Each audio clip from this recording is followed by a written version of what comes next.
I can't. I know as time goes on, I mean, I'm not, you know, I'm not deluded by the fact that as this goes on, there's less and less chance of finding anything.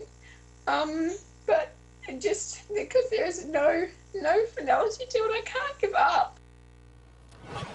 Stanica Weeks, her husband, one of the missing passengers on board Malaysia Airlines Flight 370. Now, here we are, day 6, since the plane disappeared with the 239 people on board. Her husband, again, one of them.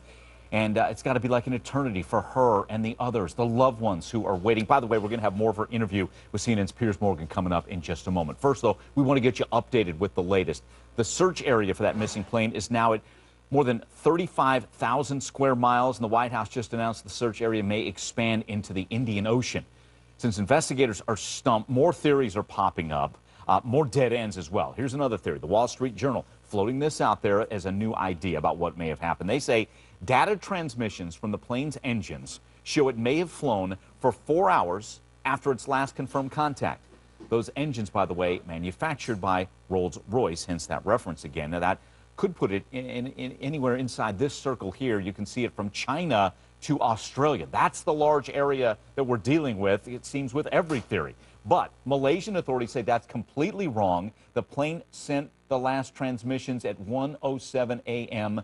local time Saturday. They're also disputing China's satellite images of a suspected crash site, saying no debris was found. Chinese authorities later said the release of satellite images was a mistake. Now, this lack of evidence has led to speculation and some wild theories out there. And how and why could a modern passenger jet just disappear without a trace? Many of you have pointed out that you can't even lose and hide yourself. So how does a 777 end up missing? And many wonder, could we be looking at a story like this?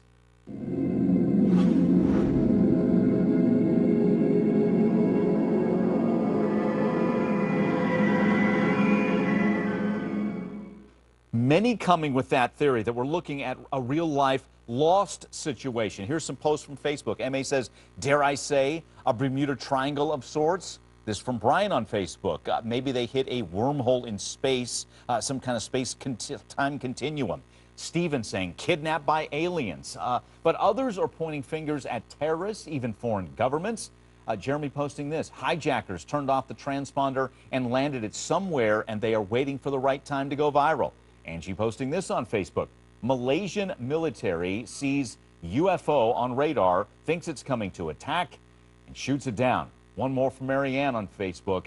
Hijacked to North Korea. So there's some of the theories, and we're going to hit on some of the consensus ones out there. We have a special guest joining us now, Philip Holloway, certified flight instructor, attorney, former police officer, so you can hit this on a lot of different fronts. Any of those theories strike a chord with you? And again, a lot of people want answers, and so that's where they're going. Well, by and far, the one that strikes the most truth to me is the aliens. But no, in all seriousness, as Sherlock Holmes said, once you eliminate the impossible, then whatever's left, no matter how unlikely it may be, must be the truth. Now, what we know, and I trust the NTSB, I think, more than anybody else now that they're finally involved in it, what we have is we have knowledge that the engines were operating for 4 or 5 hours after radar contact was lost. That's because, as you mentioned, these engines have data reporting equipment that sends real-time information about what they're doing back to the airline and back to Rolls-Royce. So what to me makes the most sense is there was some sort of catastrophic, sudden decompression, which would lead to an almost instantaneous incapacitation of the flight crew, and you wind up with a Payne Stewart type situation. The airplane's full of fuel. It had only been off the ground a short period of time.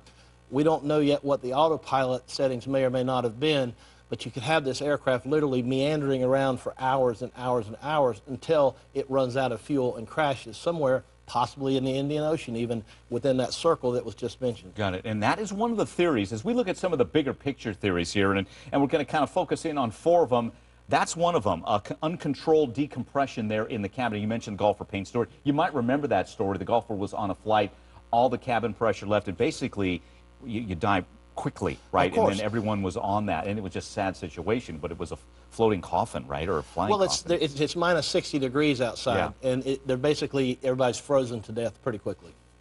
Got it. Any of the, what terrorism, and you look at terrorism, you know, taken to a secret island. Maybe the plane was blown up. Any of those, Striker Cobras, you look at the big four here. Well, I don't think you can rule out anything at this point because we don't have enough information. And yes, it is theoretically possible to land this airplane in 6,000 or 7,000 feet of turf or perhaps a small airstrip on an island somewhere if you don't plan to take it off again because it needs about 10,000 feet to take off.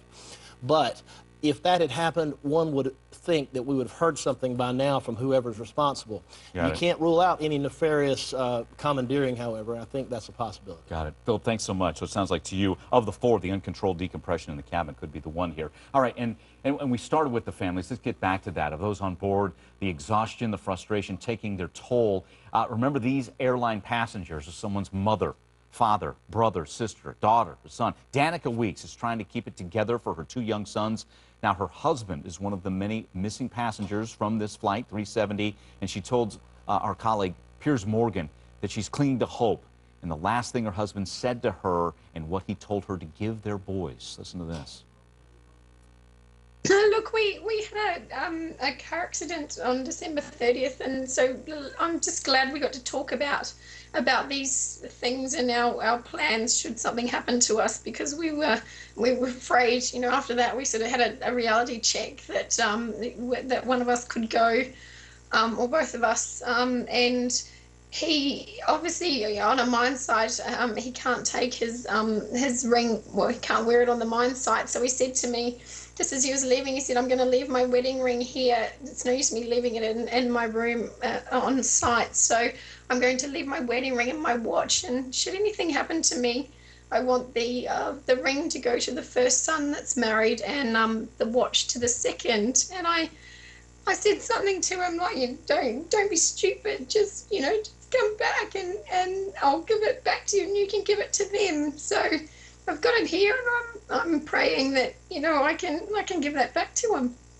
It's all I can hold on to, because there's no finality to it, and we're not getting any information, and whether they know anything and they're not telling us at this stage.